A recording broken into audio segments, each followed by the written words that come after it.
Hey guys, so this might be one of the final installments, we'll see. Um, this is a story about how I had to visit a nightclub named after my wife's genitalia. Um, I wasn't going to tell this story, but I'm still being encouraged, still being encouraged to harass me, and cyber harassment is not okay. It's not cool. I do not support it. I do not recommend it, and I do not ask anyone to do it for me. Never have, never will. I do, however, support people telling the truth. My ex-wife got on her social media and trying to make it seem like I'm obsessed with her, calling me Mr. Cora O'Biddy. I want to move on with my life. I want her to leave my name out of her mouth, and I want to stop being harassed for crimes I never committed. I've already proven that I did not beat her up until she had a miscarriage. I've already proven this in court, in a court of law, and I'm still being harassed for it, and it's being perpetuated out of her mouth after I won in court. So, she's calling me Mr. Cora O'Biddy, which is really funny because her last name is still Dean. She's still carrying my name. My children's name is Dean. I want nothing to do with the O'Biddy family. They are a family of scammers. They are a family of liars. All they do is get on the internet and perpetuate lies. So I want nothing to do with them, now that that's clear. Coordinating a smear campaign. Let's talk about what a smear campaign is. A smear campaign is when you go public repeatedly over time with lies. In order for something to be a smear campaign, it has to be untrue. If it is true, which I can prove in every single statement I've made, I can prove by either text messages, voice notes that I've recorded, which I will not record online because it's illegal. I will not play online because it's illegal. Or witnesses. What the story I'm about to tell you has witnesses that will be willing to testify in court if we ever need to go that route. But what I want is to move on and stop having her name come out of my name come out of her mouth and stop the harassment. So it's not people are harassing me, and I'm just telling the truth of what I endured, and that's it. This is me reclaiming my life. When you're in a relationship with a toxic or narcissistic person, they want to control you. They want to control you emotionally, physically, financially, and spiritually. Even after you get it, even after you leave, they still want to control you in every conceivable way. This series has been very therapeutic for me because it is reestablishing my own control of my life rather than it being controlled by her and what she says. So let's get started. In 2020, it was during COVID lockdown. This is when she claimed that I was locking her in the house, but it was actually a COVID lockdown. And I encouraged her to get off social media for 10 days or 2 weeks to do something else, because she was too consumed by it, spending 18 hours a day scrolling. And I thought it would be good for her mental health if she got outside and went for a walk, worked on other projects rather than just scrolling other people's content as market research. And after about 10 days, without revealing anything medical, let's just say she had a mental crisis. And she broke down and told me that she had cheated on me. Okay? Well, we already had a kid, and I was upset, but it occurred after I had left to the United States to work on building a business, building a life for us, while she was still in Nigeria. So in her mind, it was justified because we were not legally married in the United States yet. And indeed, we were not. So her justification for cheating, and she would not apologize to me, so we thought about this for 6 months. She wouldn't apologize. She would say we weren't married.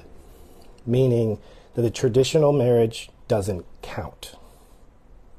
And also, she would say, it's not cheating if you use a condom. This is what I was told for 6 months. I had to get her father involved, I had to get her family involved and be like, talk some sense into this woman so we can move past this. As a result of her inability to take accountability for the hurt that she caused me, she bailed. She went to Nigeria with June. I believe this is around September or something, September, November. And once she got there, she told me that she was going to raise June in Nigeria and I would never see my daughter again. And naturally, many of you know, my weakness is my kids. I love my kids dearly. And I'm doing this so that I can be the best version of myself for my kids. Because if somebody's trying to destroy their life, I expect them to stand up for themselves. And I also expect them, if they start to get into a toxic relationship, that they leave. So, which I did not do. That was my mistake. So anyway, so she's in Nigeria, hanging out with the guy that she cheated on me with, making videos with the guy that she cheated on me with, and just to emotionally upset me. So I didn't know what to do, so I went on a vacation. I went to Brazil and I went to Costa Rica to clear my head. And I was, at this point, her words were, "We are divorced now. I'm not coming back to America." So she's in Nigeria telling me I'm never going to see my daughter again. And I'm like trying to think about what to do. So I came to the conclusion I had to go to Nigeria to get my daughter. So my intention was to go to Nigeria and get my daughter and not get back with her. Well, the family formed an intervention, and her father, who I respected quite a lot at that time, which I no longer have any respect for whatsoever, begged me, got on his knees and cried, and begged me to forgive her. And then she did apologize. And I was so torn, but my desire was to keep the family intact. So I got back with her at this time, and everything was looking good, and we were hanging out, and we were back to our old selves. You know, this is the toxic spiral. It's like extreme highs by extreme lows. Okay? So then one night, and this is probably the most traumatic experience of my life so far, including, I've had a few near-death experiences, not traumatic. This is the most traumatic experience of my life, that a person could be so out of tune with, or I don't know if it was meant to hurt me, or she's just so, she just doesn't understand her actions and how they hurt people. But we were going out to the club one night, and the club was named Moist. It's in Lagos, Nigeria.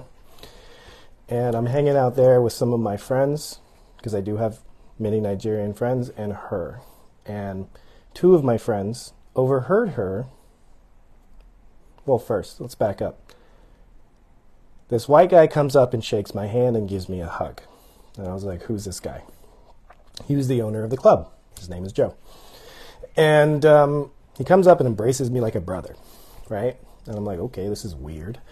And then she told me, that's Joe. And I was like, what?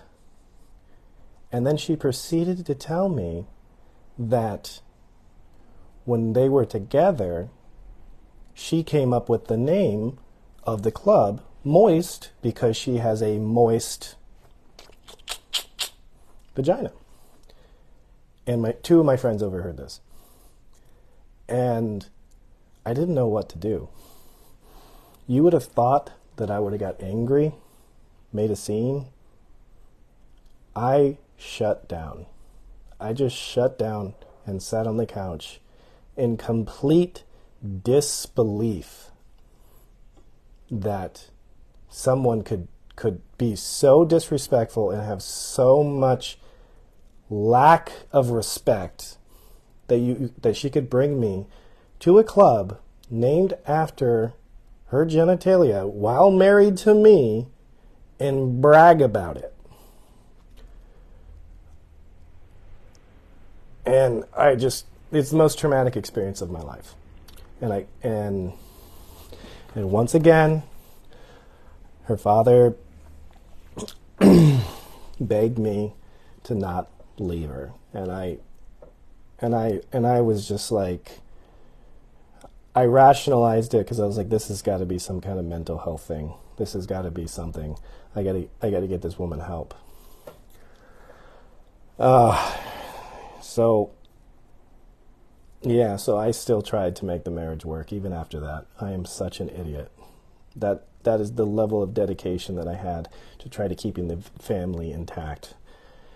And our marriage never recovered from that. It truly didn't.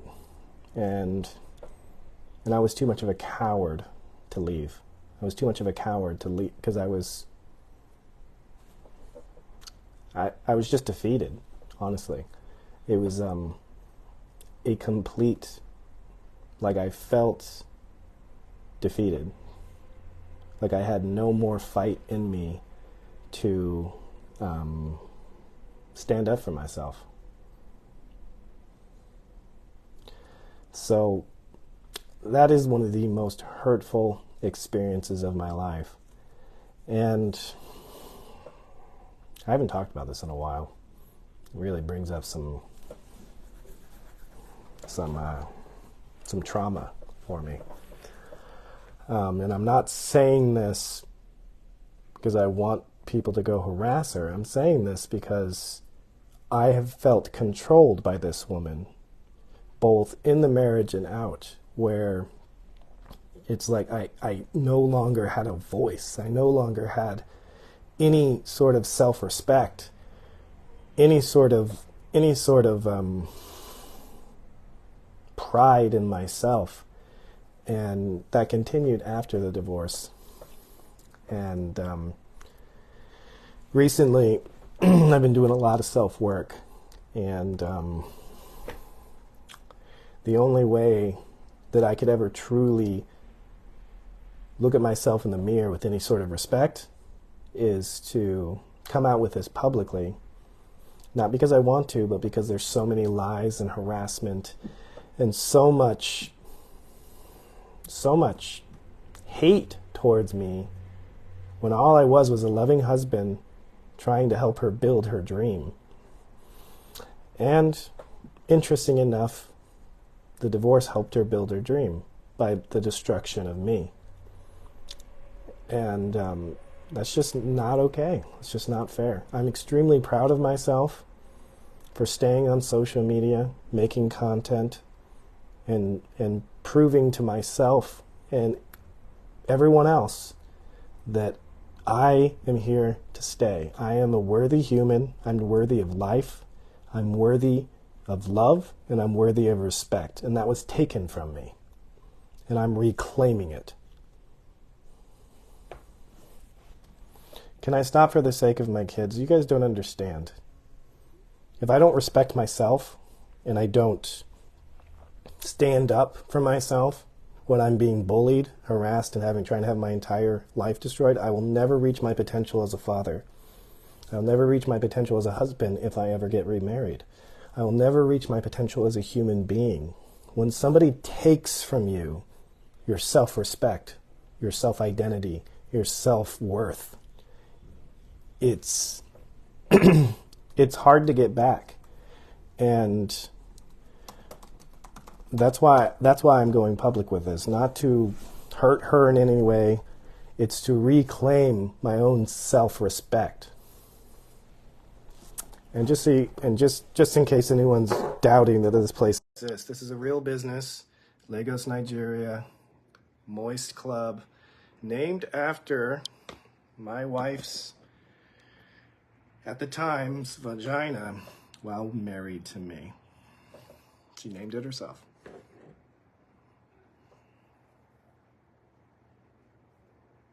So this is all true. I can back this all up. Good luck suing me.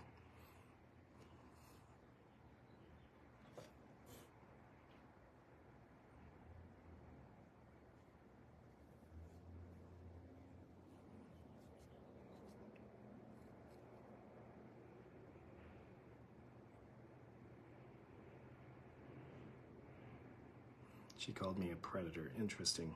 She's going to say anything that she can to discredit my... I'm sure there's going to be all kinds of stories. She's going to say anything she can to discredit my character. And I'm game for it. At this point, I've reclaimed my self-respect, I've reclaimed my self-identity, and I've reclaimed my love of myself.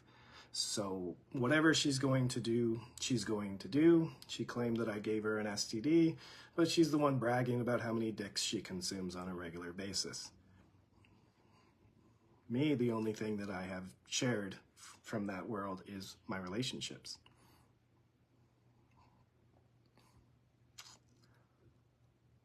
So, I don't care how many of you guys hate me.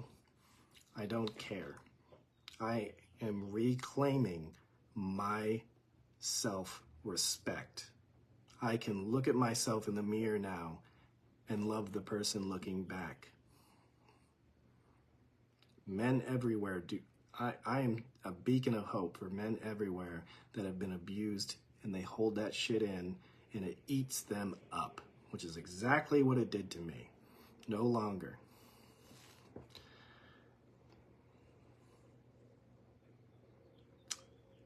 That's it. That's all I have to say.